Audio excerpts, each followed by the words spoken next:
Hey, what's up guys? I'm Jacob Kaufman, I'm in the street. Yesterday, Apple announced a couple new products and I'm going to tell you about them now.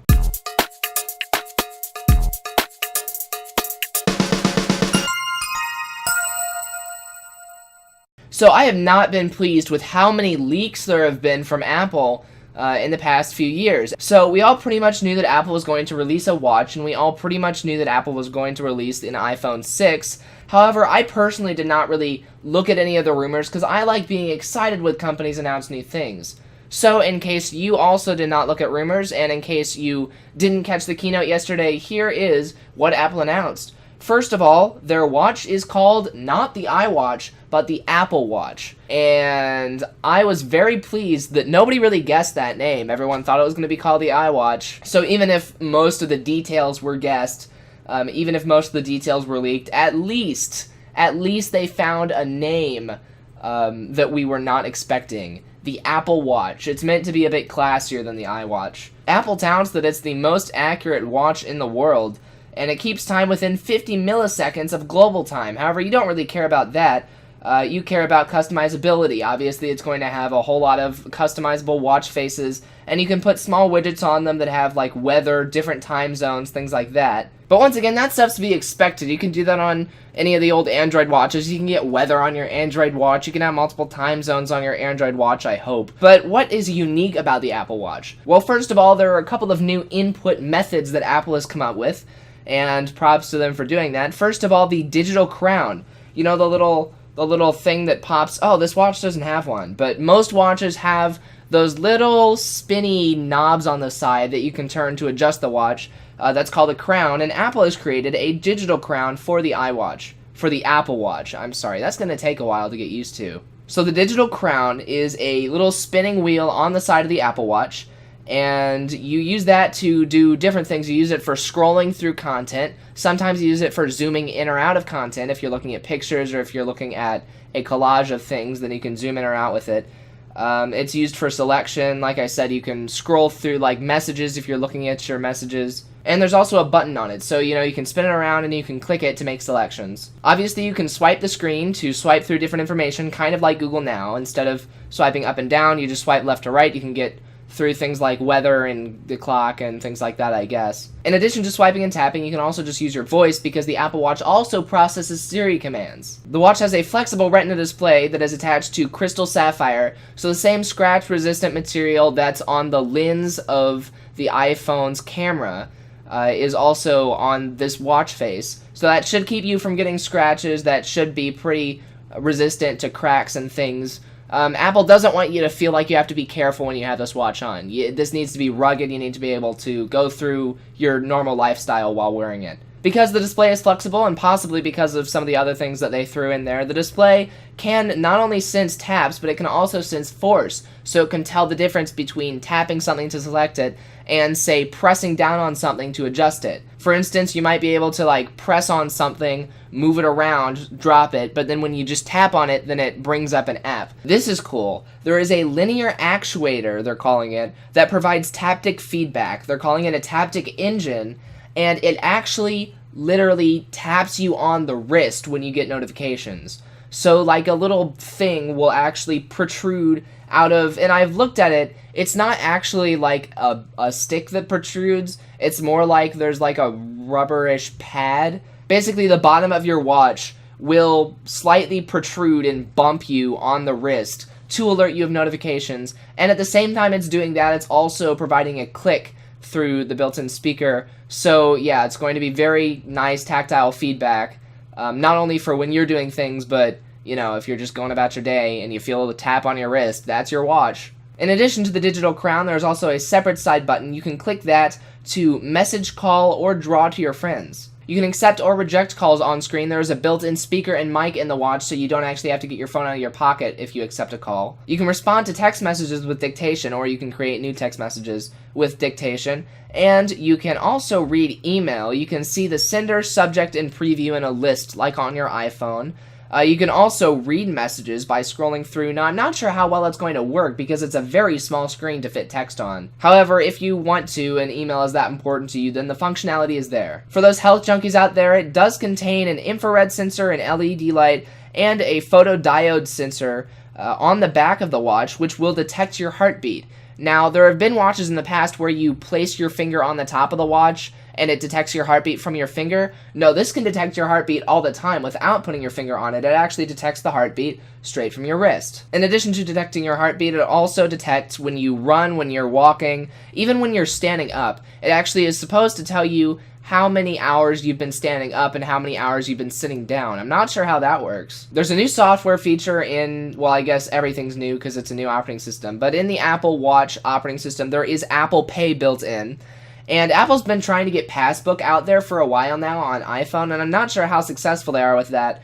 In case Passbook ever is widely accepted, an Apple Pay option will let you pay for, things in stores by double-clicking a button. I think that Friends button on the side of your watch, you double-click that button, you hold your wrist up to a sensor in the store, so rather than swiping a card with a barcode, you just hold your watch up to a near-field communications sensor. Yeah, that will let you pay for things using your credit cards that you have hooked up to your Apple Pay account. Obviously, that depends on what stores adopt this technology. Your local Walmart isn't going to have this technology. This is probably just high-class stores for now. It'd be great if they got near-field communication payment options out to stores. That would be awesome for both iOS and Android, but that's going to depend on your local area and whether your local stores have that technology or not.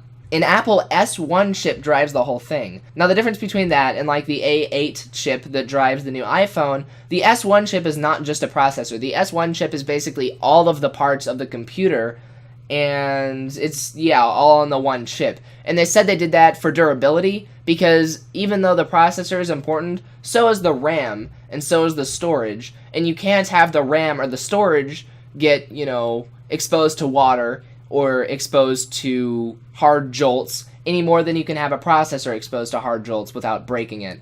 So the entire computer architecture is on one chip called the S1, like I said. There is a very nice magnetic charging feature. Instead of having a port, because, ports can get dirt in them and they can get water in them and things, you've got magnetic charging. So magnetic charging basically lets you, on the underside of your watch, there's those sensors that I talked about earlier. And in addition to those sensors, and in addition to the Taptic engine, there's magnetic charging, where it's basically a combination of MagSafe and inductive charging. Basically, you place a powered magnet onto the backside of your watch, and you leave it there, and it's magnetically attached, but it's also, like I said, magnetically charged, and that will charge your watch, without having to physically plug it into anything. Now, unlike the Android watches that have come out recently that are only available in 1 or 2 styles each, the Apple Watch has a wide range of interchangeable straps, and I think that's a great idea, because, everyone's not going to want the exact same straps. Some people prefer buckle straps, like a traditional watch. Some people prefer plastic. Some people prefer metal. So Apple is starting us off with 6 official straps for the Apple Watch. I'm sure there will be plenty of third-party straps as well, because literally they slide in and they click in, and then you just push a button to unclick them and slide them out. The 6 that Apple is making are the Sport Band, the Leather Loop, a clasping leather band, classic leather buckle, stainless steel link bracelet, and a Milanese loop. There are multiple sizes of straps to match the multiple sizes of watches, which I'll get to later. And they're as easy as slide them in and they click in. And then, you can just unclick them. You can change them whenever you want. And that is absolutely a great idea. Like we always talk about, Apple just takes ideas from other companies, takes products from other companies, and adds things to them. This is one of those things. I don't think I've seen an Android-powered watch with bands that interchange that easily. That's one of those obvious things that Apple's the only one that can think to add it. The watch comes in 3 editions. The standard Apple Watch is made out of stainless steel, and it's got the colors plain stainless steel and space black stainless steel. The Apple Watch Sport, which is made to be a little more durable, is made out of aluminum, and it also has ion exchange glass, which ion exchange glass is basically, it's part of the treatment process for Gorilla Glass. It's going to make the glass stronger, like I said, not as easily fragmented. The Apple Watch Sport comes in silver and space gray. And finally, the Apple Watch Edition, and that's basically for people who like flaunting how rich they are. It is made out of 18 karat gold. However, it's not just flimsy old gold. No, this is Apple engineered gold that is made to be up to twice as hard as regular gold. And you can get that in the colors of yellow gold and rose gold. Finally, the Apple Watch is available in 2 sizes because, like I said, we all don't want the same watch. Some people want a smaller watch, some people want a bigger watch, some people have bigger arms, some people have smaller arms. The 2 sizes are 38mm and 42mm. I think that's the screen size they're talking about. So yeah, neither of them are super huge. This isn't going to be an iPhone on your wrist or, obviously not a tablet on your wrist. But yeah, they're going to be small enough to look natural. That's most of the information we got on the Apple Watch, and it will be available in early 2015. Next up, we have the iPhone 6. As many people were speculating, it has bigger display sizes than the iPhone 5S, and I did say sizes. There is more than one variant. We've got a 4.7-inch display for the iPhone 6, and a 5.5-inch display for the iPhone 6 Plus. Now, I'm wondering, with the standard iPhone 6 and the iPhone 6 Plus, are they going away from the iPhone 6C? Are they not going to release a plastic version of this? I don't think there should be a plastic version, because I think that whole 5C thing was a ripoff. However, both of these are advertised to be premium phones. Neither of them are advertised to be cheapo phones.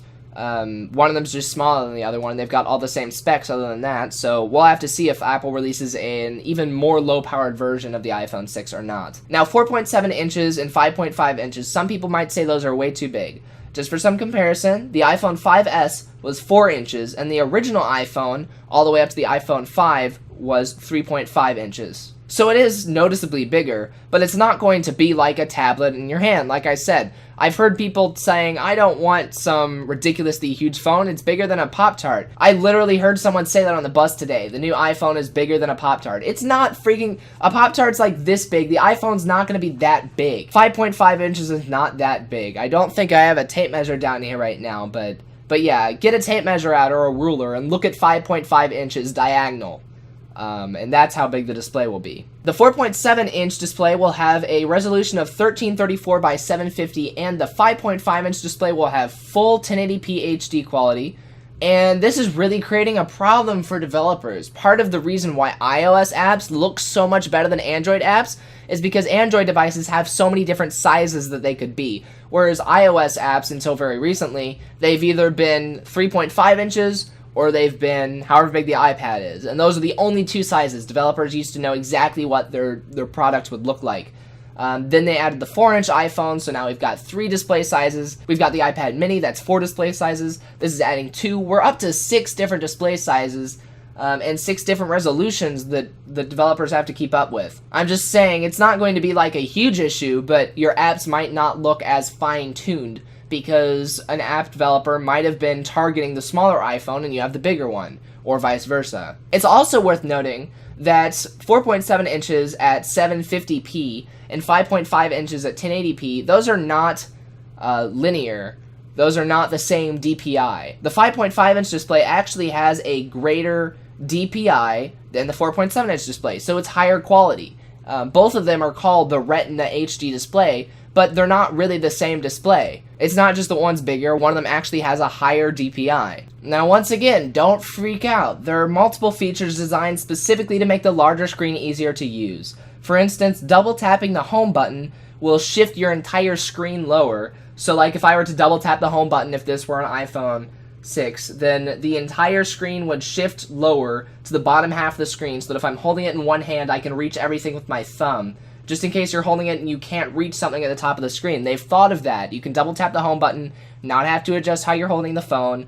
The entire screen, the app you're using, everything will just shift down so that you can reach the top of it. There's also display zoom. You can turn on a mode in case everything's too small for you to see now. You can turn on a mode that enlarges everything, which I think would be stupid because it's wasting the extra space you've got now, but if you want to do that, you can. The iPhone 6 Plus with the larger screen also has a landscape home screen option and a multi-panel view in many apps. So before iPhones had one thing on the screen at a time, tablets had 2 things on the screen at a time. Now the iPhone 6 Plus will also have 2 things on the screen at a time. Yes, just like a tablet. That was probably a bad idea, because now people are going to compare it to tablets even more. The new design, I really like the new design. It's fully metal. It's completely rounded. All of the materials curve to meet each other. There are no more corners, and there are no gaps between materials. There's no gap between the screen and the back.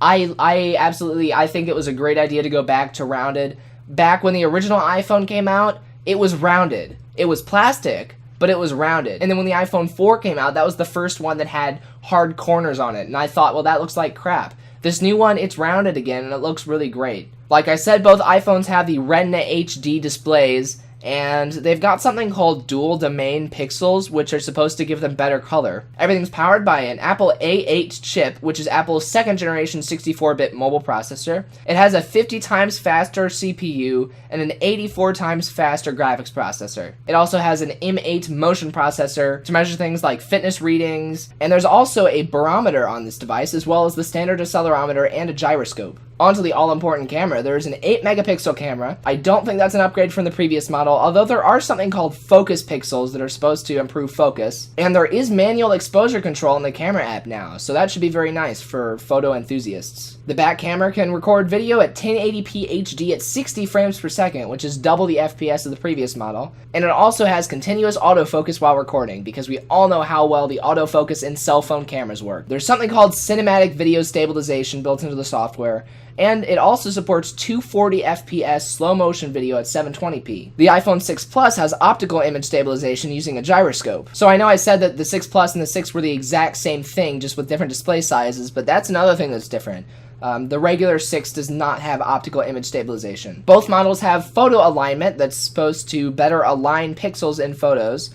And there's also a time-lapse feature in the camera app, which I'm sure you could get a time-lapse app before anyway. Apple Pay is now built into iOS 8 as well, and you can now pay with Touch ID with these new models. All you have to do is hold up the phone to a near-field communications sensor and use Touch ID, and that will automatically confirm your purchase. You don't have to open up any apps, you don't have to open up Passbook. That also works for one-touch purchases online, although I doubt anyone's going to be doing online shopping on their phone. And like I said about the Apple Pay in stores, it's really going to depend on whether or not stores decide to invest in the technology needed for this. They need to go out and buy sensors that work with the iPhone. Whether or not they do that remains to be seen. Finally, some wireless technology. The new iPhone has 20 LTE bands. It can reach download speeds of up to 150 megabytes per second. There's a new technology called Voice over LTE, which basically it sends your calls over the internet. It still goes through the cell phone network, but it's sent as data rather than as an actual phone call. There's 802.11c Wi-Fi that's up to 3 times faster than the Wi-Fi in previous models,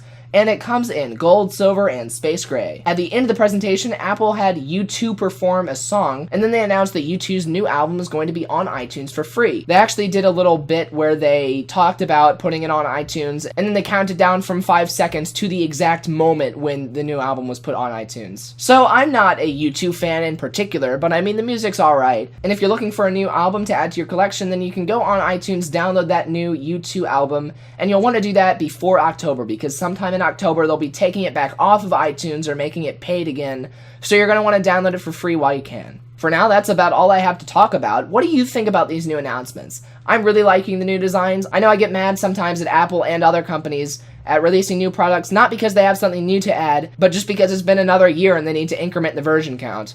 But I actually think that they added some meaningful features this year. I really like the new design of the iPhone, and I really think that the Apple Watch is going to catch on in the smartwatch industry. I think it's going to be a major competitor. So yeah, like I said, let us know what you think. Join us on our forums over at nerdonthestreet.com. For now though, that's all I got. I'm Jacob Kaufman, I'm Nerd on the Street, and I will see you guys later. See ya.